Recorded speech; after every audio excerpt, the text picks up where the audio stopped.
জিয়া স্বাধীনতার ঘোষণা করেন নাই। জিয়া কোনো জায়গায় মুক্তিযুদ্ধে অংশগ্রহণ করেন নাই সরাসরি মাঠে।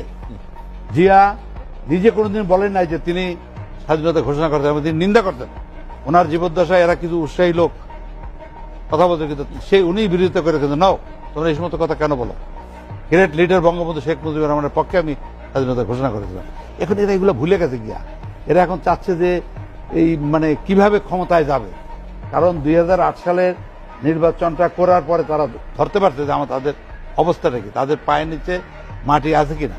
যেই পার্টিটা বেগম খালেদা জিয়ার নেতৃত্বে 91 থেকে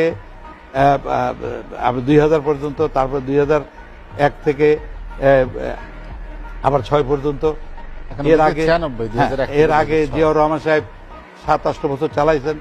এই সমস্ত জিনিস এত কিছুর পরেও তারা যখন 2008-এর নির্বাচনে মাত্র 29টা সিট পায়, তারপরে তো তাদের নিজের হিসাব নিকাশ করা উচিত ছিল যে আমার পায়ের নিচে মাটি আছে কিনা।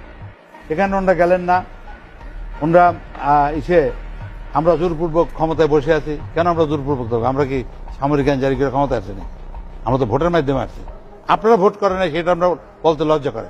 ওনারা তো সমস্ত পলাতক সৈনিক, সব সময় পিছু হটে, এবং এইবার পিছু হটবে, একটু সময় লাগবে, একটু সময় লাগবে। দেখেন তারা আপনার কিভাবে 2008-এ তারা ঠকার পরে তারা পার্লামেন্ট, মিলন ভাই জানে পার্লামেন্টে তারা যাবে না। পার্লামেন্ট